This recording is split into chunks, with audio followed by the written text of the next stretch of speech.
Патшаның 3 қызы. Бұрынғы өткен заманда бір патша болған екен. Оның 3 қызы, әйелі болған екен. Патша қалаға түспек болып, 3 қызынан сұрапты: «Қыздарым, не алып келейін қаладан базарлыққа?»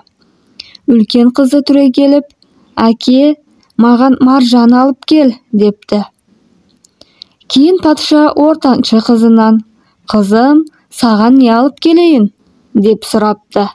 Ортаншы қызы түрегеліп: «Маған бір алтын сақина алып кел», депті. Патша ең кіші қызынан сұрапты: «Қызым, саған не алып келейін?» деп. Қыз былай депті: «Әке, мені ойлайсыз ғой, ойласаңыз, маған бір жаңғақтың бұтағын алып кел», депті.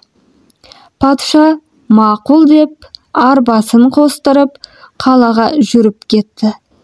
Қалаға келіп, бір қанша жерге түсіп тұрса, бір кісі маржан алып кетіп барады екен. «Әй кісі, маржаныңды қаншадан сатасың?» деп сұрапты. Кісі: «5 сомнан сатып жүрмін», депті. 5 сомды беріп, маржанды қалтасына салып тұрса, бір кісі алтын сақина алып барады екен. Патша: «Ей балам, қаншаға сатасың?» деп сұрапты. Ол бала 6 сом депті. Ақшасын беріп, сақинаны қолына тағып, арбасына келіп мініп кетті. Кетіп бара жатып, бір бауды көріп, ең кіші қызым маған жаңғақтың бұтағын алып келіңіз деп еді ғой, есімнен шығып кетіпті ғой, деп арбасынан түсіп, бауға кірсе, жаңғақтар көп дейді. Жаңғағына қараса, алтын жаңғақ екен. Патша таң қалып, менің кіші қызым ақылды екен ғой, деп сындырып алып кетіп бара жатқанда, бір аю шығып: «Патша, менің бауымдағы жаңғақты неге аласыз?» деп сұрайды. Патша қыздарының айтқан сөздерінің бәрін айтады. Аю: «Мейлі, алып бар, бірақ қызыңды 3 күннен кейін алып кел», депті.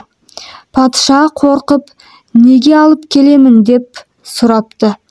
Аю: «Мен сенімен әзілдеспеймін, алып кел, болмаса өзім барып алып келемін», депті. Патша мақұл деп арбасына түсіп кетіпті. Қыздарына алған нәрселерін беріп, өзі қапа болып жүріпті. Әйелі: «Неге қапа боласың?» деп сұрапты. Патша бағанағы аюдың айтқан сөзінің бәрін айтыпты. Әйелі: «Қой, қапа болма, қызым үшін өзім барамын», депті.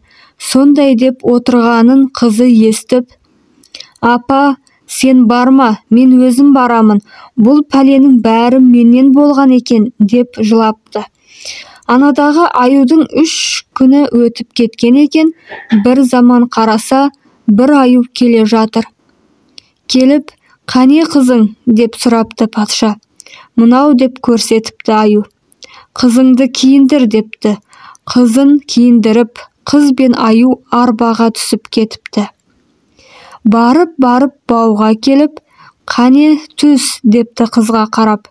«Менің соңымнан жүр», депті де кете берді. Барып бір жердің астына түсті. Қыз кейіннен бір есік ашты. Қараңғы, тағы біреуін ашса, жап-жарық алтын сарай. Жаңағы аю әдемі жігіт болып кетіпті. Жігіт қызға: «Сен маған күйеуге ти», депті. Қыз өзі қайран болып қалды. Жаңағы әдемі жігіт болғанына қыз мақұл деп, қызды жігіт алмақшы болып, той қылып, қыздың әке-шешесін шақырды. Әке мен шешесі келді, сөйтіп қызды аю алды.